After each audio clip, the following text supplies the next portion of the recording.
নমস্কার, কেমন আছেন সবাই?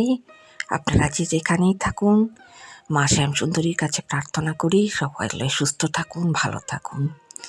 মা শ্যামসুন্দরী কোথায় গেছেন, কিভাবে রয়েছেন আমরা কেউ জানি না, কিন্তু তার সেবায়েতরা যে পালিয়ে পালিয়ে বিভিন্ন জায়গায় ঘুরে বেড়াচ্ছে, বহাল তবিয়েতে রয়েছে, তার কিছু প্রমাণ আমি খুব শীঘ্রই আপনাদের সামনে তুলে ধরবো। তবে তার আগে আপনাদের কাছে নিবেদন, ভিডিওটি ভালো লাগলে অবশ্যই লাইক, শেয়ার, কমেন্টস করবেন, চ্যানেল সাবস্ক্রাইব করে পাশে থাকবেন।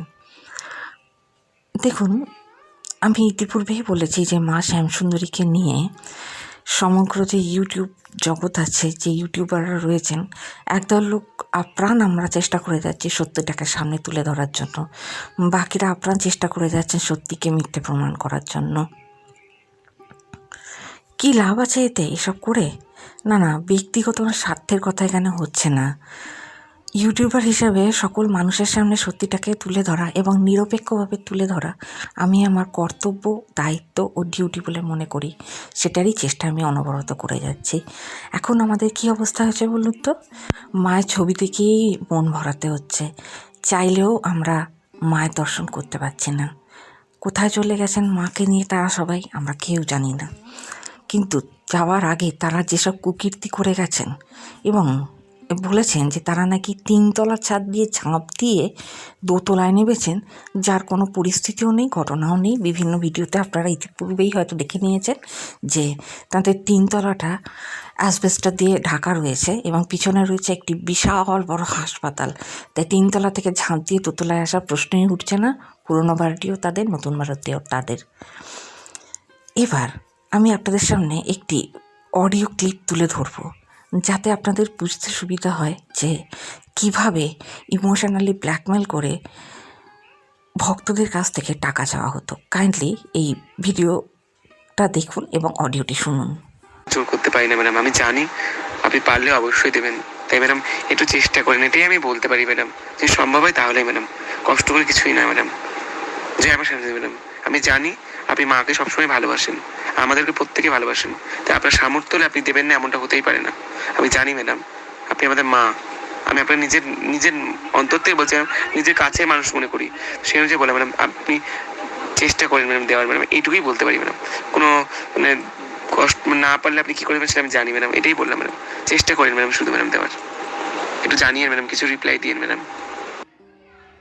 আচ্ছা ম্যাডাম, কোনো অসুবিধা নেই ম্যাডাম, আপনি যতটা পারেন ম্যাডাম একটু দেওয়ার চেষ্টা করেন ম্যাডাম। আপনি যদি বলেছিলেন ম্যাডাম মায়ের ওটার জন্য ম্যাডাম 1 দেবেন ম্যাডাম, একটু ম্যাডাম বাড়ি যতটা পারেন ম্যাডাম দিয়েন ম্যাডাম। হ্যাঁ, ওটা এটাই বলার রইল ম্যাডাম।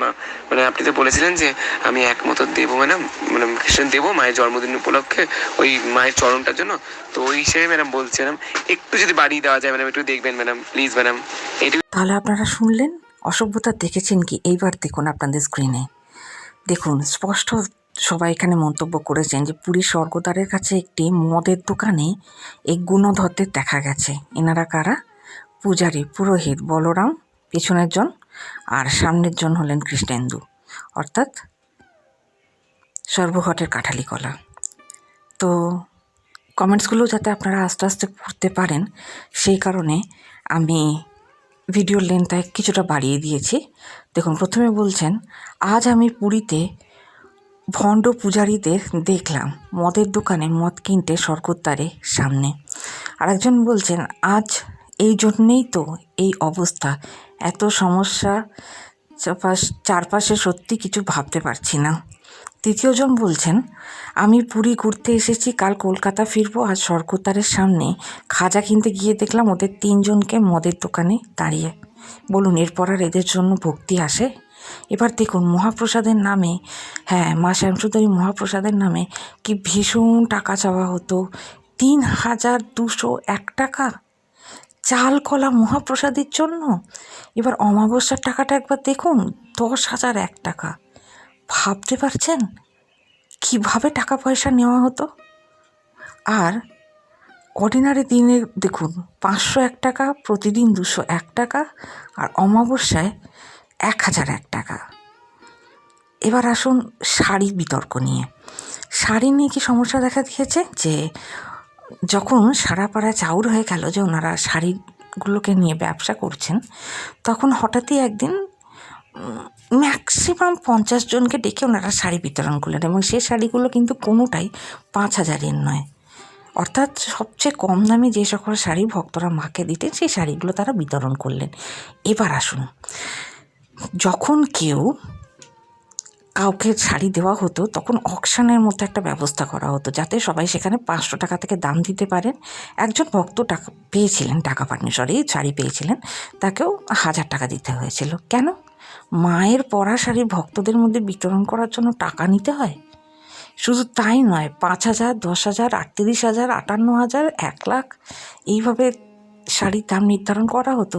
যিনি যত বেশি দিতে পারতেন তিনি ততই ভালো শাড়ি পেতেন। অনেক ইউটিউবাররা বলছেন আপনাদের সমস্যা কী, চারটি ভিউজের জন্য এসব করছেন। তাই দাঁড়ান তো, আপনারা কী করছেন? ভিউজের জন্য কাজ করছেন না? যত তো ছোটো ইউটিউবারদের, একদিন তো ছোট ছিলেন নাকি? না প্রথম দিনই আপনাদের 333K ফলোয়ার্স হয়ে গেছিলো? এখন সত্যি কথা বললে গায়ে লাগছে তো গায়ে লাগুক, কিছু যায় আসে না। যারা আমাদের প্রকৃত ভক্ত না, তাদের সাথে মায়ের কানেকশন কিন্তু অটুট রয়েছে। মনের ভেতরে মা রয়ে গেছেন। মায়ের বিরুদ্ধে আমরা কেউ নই। মাকে ফিরে পাওয়ার জন্যই কিন্তু সকল কাজ আমরা করে চলেছি। মা চেয়েছেন ভক্তরা, দর্শনার্থীরা সত্য জানুন, তাই সবাই সত্য জানতে পেরেছে, তাই সকলের সামনে সত্যিটা তুলে ধরা হচ্ছে। আপনারা শাড়ি নেননি, আপনারা চকলেট নেননি, আপনারা টেডি নেননি, তার বেলায় কি? এটা তো গিভ অ্যান্ড টেক পলিসি। ওনারা আপনাকে দিয়েছেন, আপনারা তার হয়ে প্রচার করেছেন, দ্যাটস ইট, মিটে গেল। মায়ের জন্য কত দরদ সেটা তো স্পষ্টই বোঝা যাচ্ছে না? যাই হোক, কালকে হার্ট করা আমাদের উদ্দেশ্য নয়। তবে হ্যাঁ, এটা বলবো যে নিজের বিবেককে বিকিয়ে দেওয়ার কোনো যুক্তি আমি দেখতে পাই না। কারণ মানুষের সামনে সত্যিটা আসা খুব জরুরি, ভীষণ জরুরি। তাই যত তাড়াতাড়ি সম্ভব মা কোথায় আছেন এই সত্যটা সবাইকার সামনে এলে তাঁরাও বাঁচছেন, আমরাও সকলে বাঁচি। আর এটুকু ভরসা ঈশ্বরের উপর রাখুন যে অন্যায়টা আপনাদের সাথে হয়েছে, মা চাইছেন বলে, বিশেষ করে সোনার গয়না নিয়ে। কেন পুরনো সোনার গয়না, গায়ে পরার গয়না চাওয়া হয় জানেন? কারণ পুরনো সোনার গয়নায় খাতটা কম থাকতো।